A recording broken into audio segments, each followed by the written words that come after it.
nagdarasal yung mga kamiyembro natin na madurog ka sa laban na to. Ba't kaya galit na galit sila sa'yo, no? Kaya yun lang. Anong masasabi ko sa kalaban ko? Kuya Das, alam kong mabait ka. Kaya susuklian natin yung kabaitan. Yeah.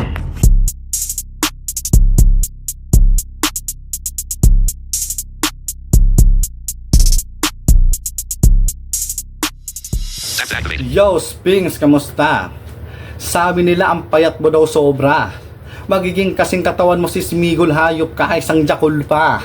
Unang sana ko dun sa pulo, ako'y nabigo nang dahil sa kaba. At alam kong isa yun sa magiging angle mo sa akin, Brad. Natalo man ako doon pero nakuha ko naman yung round 3, so at least sa laban na yun hindi naman ako na body bag. Ikaw, nagbabasa ka na nga ng linya sa video, wala ka pang mga barang panggulat, bro. At magkabisa ka din ng mga linya na magkabisa naman ng sulat mo. At ikaw naman, Ash, alam ko naman sa akin na aawa ka ng loko. Bakit ba ako pa yung ginagago mo? Yung ugali mo, sumasama na yan masyado, bro. Kaya mo lang naman ako itinapat sa kanya nang hindi na madagdagan pa yung mga talo ko. Pero andyan na yan. Kaya Sphinx, ikaw yung inihain ni Ashvalanom na malalamon. Sa paglalakbay ko, ikaw yung ibinigay sa akin na pagkain na aking mababaon. Baon na. 0-5 yung record ko sa ligang to. Pero ibang klaseng Kuya Das ang masasaksihan mo ngayon. Dahil aking standing gawing maging kasing taas din ng pader ng hindi na matatalunan yon. At sa GC, ikaw pala yung kupal doon na nagngangawa.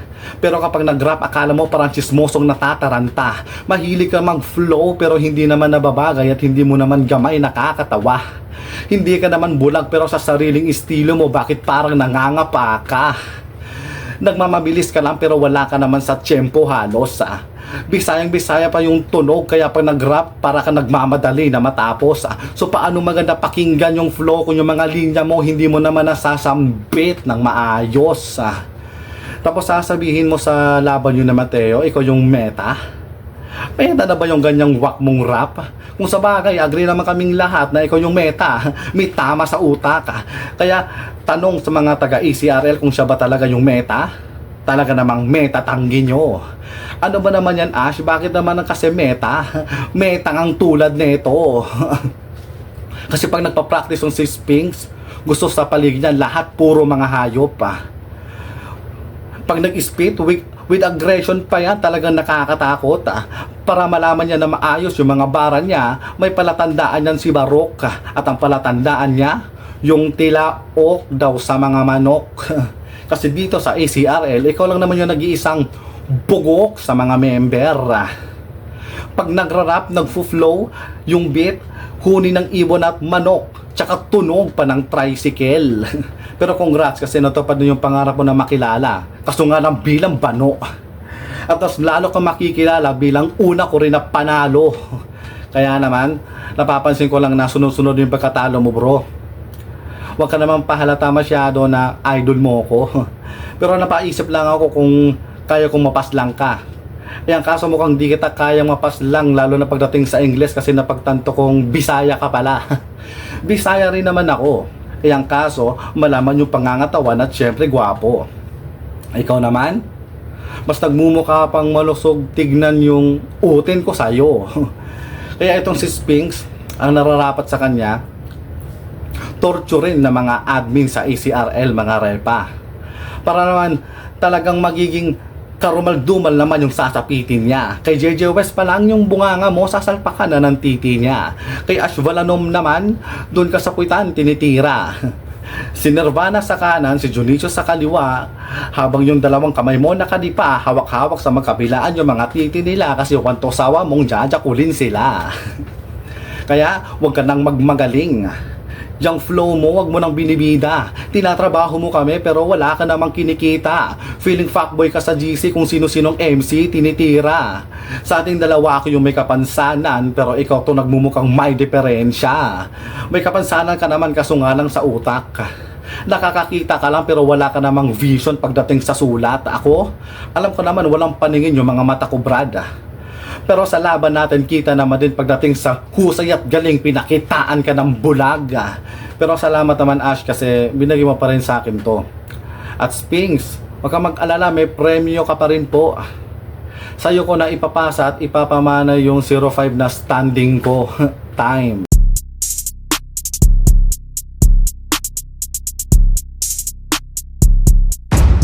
Yo, tanong ko lang Kuya Das. Minsan ba nakita mo na yung sarili mo sa salamin brand? Ang cute mo, promise, mukha kang mamula-mula kung bayag, huy bulag. Pag ikaw nakasalubong ko sa daan, aagawin ko yung tungkod mo na walang dahilan. Pagpapalo-paluin kita sa puwet habang masaya kitang pinagtatawanan, tas bigla akong mag-sorry. Sabay kitang duduraan, yayakapin kita ng dahan-dahan, at sa tinga mo'y sisigawan ng huy putang ina mo bulag. Sana sa susunod mong buhay di ka na bulag ha. Lumpo ka naman ng sa ganon. Ako na bahalang bumili ng wheelchair mo kahit hindi mo ko kaano-ano. Paikot-ikutin kita. Gagawin kitang tumpo. Hindi kita titigilan hanggang sa maduling yung mata mo at kapag hilong-hilo ka na, ipapasyal kita sa labas akong bahala sa'yo. Ipapakita ko sa'yo yung paglubog ng haring araw habang nasa gitna ng kalsada ang tangang ko. Mag-aarakila ako ng bus, tas ako pa sasagasa sa'yo. Isusugod kita sa ospital at ako din ang magiging doktor mo. Hindi kita isi-CPR. Sa halip, judo, karate, taekwondo ang mararanasan mo at kapag nawalan ka na ng malay, papasok ako sa panaginip mo. Hahabulin kita ng hahabulin kahit magtago ka pa sa sinapupunan ng nanay mo.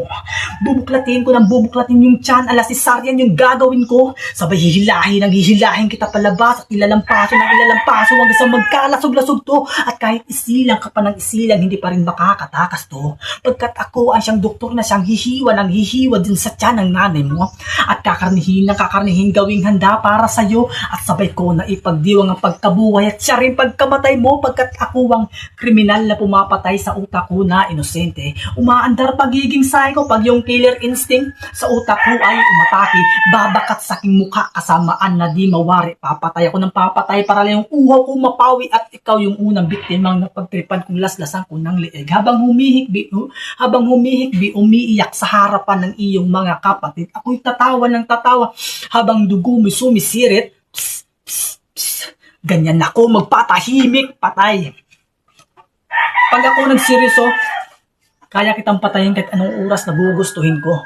Ilang beses na kitang pinatay ng paulit-ulit, ng brutal sa isip ko. Nilasasahan, binalata, sinilaban at pinugutan ka ng ulo, pinagbabaril, pinagsasasak at sinapchap kita ng todo. Ngayon tatanong kita Kuya Das sa ayaw mo mat sa gusto.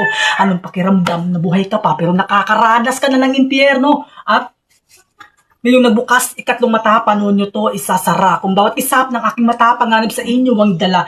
Kahit na inyong kaluluwa damang dama ko ang kabawalang sundo na darating pagkat pinatay ko na si kamatayan gamit ang sariling karit niyang dala-dala. Kaya paano nyo ko mapapaslang kung ultimo si kamatayan ay nilagpasan ko na. Yeah. Kung yung Sphinx na mabait parang santo sa harap, pues ibahin mo yung Sphinx pag tumalikod parang Yuji Rohanma kasi bakat yung demonyo sa likod. Ako nga pala si Sphinx, pero hindi yung mabait, kundi yung Sphinx na kupal na sa utak may saltik. Pagtitripan lang kita dito at hindi ako magsasawa sa'yo. Itatali kita sa puno ng bayabas, tapos pagpipitik-pitikin ko yung itlog mo. Lalagyan ko lang kondom yung ulo ni Saibo at Tiago, at isa-isa kong ipapasok dyan sa puwet mo. At kapag hindi ako nakontento, patatalian ko ng guma kay Heartless yung bayag mo hanggang sa tuluyang makapunto. Nang sa ganon, wala ng bulag na susunod pa dyan sa pangit na lahi mo, hoy bulag. Tanong ko lang, ilan to? Hindi mo alam no, bulag ka kasi. Pues, yung pagiging bulag mo, wag mong gawing kapansanan para kaawaan dito. Natapat ka pa sa kupal na Sphinx, abay mangangamoy kupal to. Pero kahit ganon, may kabaitan dito, akong bahala sa'yo. Hahanapan kita ng donor. Papalitan natin ng mata ng aso yung mata mo. Oo, makakakita ka nga, pero araw-araw ka namang mumutahin, gago. At isang malaking pakyo sa nagsabing, yung hip-hop, hindi daw para sa bulag, bobo. Buti pa si Kuya Das, kasi kahit hindi nakakakita, yung utak, maayos niyang napapagana. Hindi tulad mo, tuhod ng manok na mas tanga ka pa sa tanga. Oo, hindi ka nga bulag, pero puro kabubuhan naman yung nakikita. O ano Kuya Das? Sulit ba pakikinig mo? Yung tipong nagkaroon ako ng munggulod na kapatid, tas pinagtatanggol ko sa mga nambubuli dito. Hoy!